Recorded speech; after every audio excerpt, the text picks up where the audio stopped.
Parimal Barman village ওয়ানের অঞ্চলে কি পদে আছে, ভালো পদেই আছে বিজেপির। ওর ভাই প্রদীপ বর্মন আর দীপেন চক্রবর্তীর শালা। আমি বাড়িতে আসতেছিলাম, আমাকে তলোয়ার দিয়ে আমার পেটে পানে মারার চেষ্টা করছে। আমি তৃণমূল কংগ্রেস করি, এই কারণে আমাকে চক্রান্ত করে মারার চেষ্টা হয়েছে, আমাকে মেরে ফেলানোর চক্রান্ত। যারা মারছে তারা কি বিজেপির? হ্যাঁ, বিজেপি করে, বিজেপি পদে আছে, অঞ্চল সভাপতি, অঞ্চলের কনভেনার ওরা আছে। কি নাম বললেন ওদের? কি নাম আমার যদি কিছু হয় এরা দায়ী থাকবে। কি নাম বললেন ওদের? দীপেন চক্রবর্তী, পরিমল বর্মন, তার ভাইয়ের নাম প্রদীপ বর্মন। আপনি তৃণমূলের কোনো পদে আছেন কি? হ্যাঁ, আমি আমার বুথের যুব সভাপতি।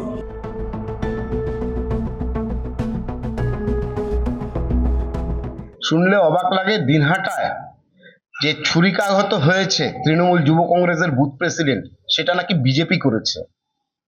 দিনহাটার বেতাজ বাদশাহ, তার অঙ্গুল হেলনে সব চলে। বিজেপির ক্ষমতা নাই সেখানে ছুরিকাঘাত করে, বা বিজেপির কোনো ইন্টেনশনও নেই। বিজেপি মারধরের এই রকমের রাজনীতি করে না, রাজনৈতিকভাবে বিজেপি মোকাবেলা করে সবকিছু।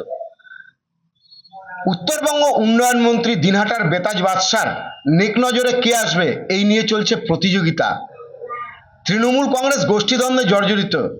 ভোটের প্রাককালে কারা উত্তরবঙ্গ উন্নয়ন মন্ত্রীর কাছে যাবে, এই নিয়ে চলছে প্রতিযোগিতা, যার ফলে এরকম ঘটনা একটা নয়, আগামীতে আরো ঘটবে। সুতরাং বিজেপিকে খামোকা দোষারোপ করে লাভ নেই। বেকার করছে, বিজেপির বদনাম করছে। 26-এ তৃণমূলের বিসর্জন হচ্ছে।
এবারে ভাই ভোটের লড়াই এই এখানেই শেখ